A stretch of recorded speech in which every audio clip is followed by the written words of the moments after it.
আপনাকে নিয়ে নতুন প্যারোডি গান আপনি শুনেছেন?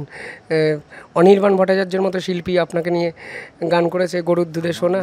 দাদা বড়ই রোমান্টিক, এরকম একটা লাইন হচ্ছে। না, আমাকে নিয়ে যদি কারো ব্যবসা চলে, কারো পেট চলে, আমার আপত্তি নেই। দিলীপ ঘোষ কি আমি কাউকে বোঝাতে কোনো দিন যাইনি, যাবও না, মানুষ জানে আমাকে। আর একদিন নয়, 10 বছর ধরে আমি রাজনীতিতে আছি, লুকোবার কিছু নেই। সামনে বলি, সামনে দাঁড়িয়ে বলি, রাস্তায় দাঁড়িয়ে বলি, এভাবে বলবো। কারো ভালো লাগে, কারো খারাপ লাগে, হতেই পারে।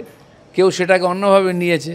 আমি বললাম না, যখন তার নিজের পপুলারিটি দরকার হয় তখন দিলীপ ঘোষের নাম নেয় অনেকে। দিলীপ ঘোষকে তোমরা এমন বিতর্কিত করেছো মিডিয়ার লোকেরা প্রথম থেকেই। কিছু লোকের ইচ্ছা না থাকলেও কিছু বলে, একটুখানি পাবলিসিটি নিই, দিলীপ ঘোষের নাম বলে তার নামটা হয়।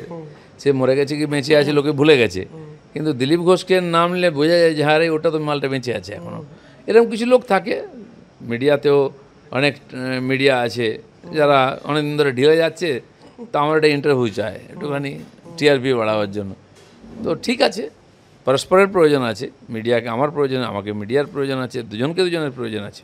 অনেকে বলেছে যদি ওনারা এই যারা বাইরে থেকে ডায়লগ দিচ্ছে যদি আসে কী হয়, রাজনীতিতে আসতে তাহলে রগড়ে দেবো, নির্বাচনে নামো, দিয়ে বলো না কোনো দায়িত্ব নেবো না, ডায়লগ দেবো। এটা কী করে চলতে পারে? আমি এটা মেনে নিই না।